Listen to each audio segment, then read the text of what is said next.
Als je aan natuur denkt, dan denk je vaak aan iets wat je boven de grond ziet. Bomen, planten, dieren.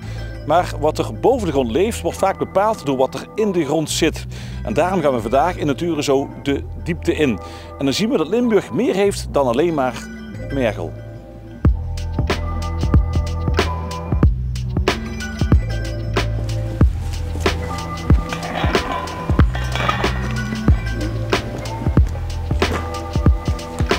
Edmond, een hele speciale plek hier, een geologisch monument. Ja, dit is de Heimansgroeve in het Guldal, vlak tegen de Belgische grens. En hier kijk je 300 miljoen jaar de geschiedenis in. En dat kunnen mensen zich helemaal niet voorstellen. Nou, Romeinen zijn oud, hè, 2000 jaar. Dus dan heb je 150.000 keer de leeftijd tot de Romeinen terug. En dan kijk je hier de aarde in. Dit is dan het alleroudste stukje aardbodem wat je in Nederland kunt zien. Ja, waar kijken we tegenaan? We kijken tegen een restant aan van lagen zand en klei die samengeperst zijn 300 miljoen jaar geleden. Ja. En aan deze kant hier rechts zie je dat het dunne schijfjes zijn. We staan er eigenlijk ook op. Dat zijn dunne lagen.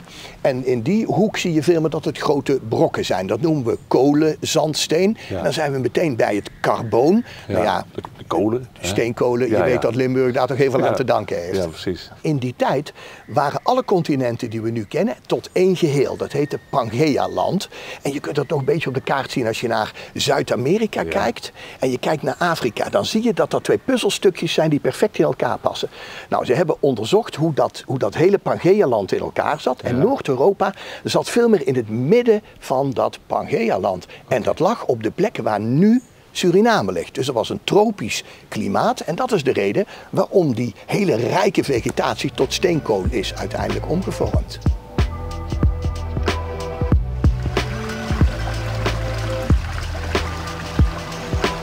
En het water hier komt door de stenen daar?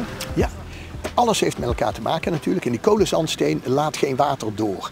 Dus het water sijpelt er horizontaal doorheen. En omdat hier het dal ingesleten is in die kolenzandsteen, komt dat als grondwater aan de oppervlakte. Dus heb je hier in het Guldal overal bronnen zitten. En die bronnen hebben natuurlijk weer een effect op het landschap. Hier hebben we het over de zinkflora. Die kun je alleen maar in dit stukje van Nederland zien. En dat komt omdat in België en hier die kolenzandsteen zit. En daar zitten metalen in, zink en lood. Ja. En met het slib komt dat hier naartoe. En daar reageren die planten op. Dus we hebben hele zeldzame planten hier. Zinkviooltje, Engels gras, zinkboerenkers. En die groeien alleen maar hier vanwege dat bodemslib.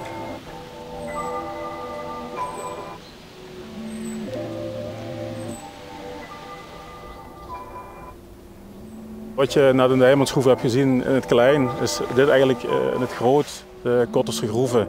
Je had bijna industrieel kolenzandsteen gewonnen. Ja. Die loopt nog een stuk verder door en er zijn ook gangen ingemaakt om die steen te winnen. Het werd ook gebruikt bijvoorbeeld in de Sint-Servaasbasiliek in Maastricht en de Onze Lieve Vrouwenkerk. En op Rolduc is de steen ook gebruikt. Je ziet hier inderdaad die gelaagdheid van die steen, dat die hier rechtop staat. Dus door tektonische bewegingen is die plaat omhoog gekomen en staat die eigenlijk rechtop. En hier zien we waar de kolenzandsteen voor werd gebruikt. Klopt, inderdaad. Hij werd hier lokaal gewonnen, dus het ligt ook voor de hand dat ze hem lokaal verwerken. Ja. Hij was ideaal om als plint te gebruiken in een gebouw. En hier in de regio werd ook veel met vakwerk gebouwd. Dus dan kon dat vakwerk op die plint gezet worden. Ja, want dat is niet zo sterk dan die plint. Nee, als dit materiaal inderdaad aan vocht wordt blootgesteld, dan gaat het rotten. Dat heeft niet de levensduur van dit materiaal. En de drukvastheid is ook heel hoog, dus hij kan het gewicht van het huis dragen. De kolenzandsteen werd niet alleen maar gebruikt voor de grote boerderijen, ook voor de kleine huisjes zoals deze, hè? Het bakhuis. Ja, klopt. Bakhuizen stonden vaak los van de boerderij. Dat had natuurlijk met brandgevaar te maken. Het was open vuur, weliswaar een oven natuurlijk. En om het huisje zelf ook goed brandwerend in te pakken, werden de wanden van kolenzandsteen gemaakt. Want die kunnen beter tegen vuur? Ja, tegen hitte inderdaad. Ja. Ja. En die vakwerkwanden die ervoor staan, die vatten veel sneller vlam.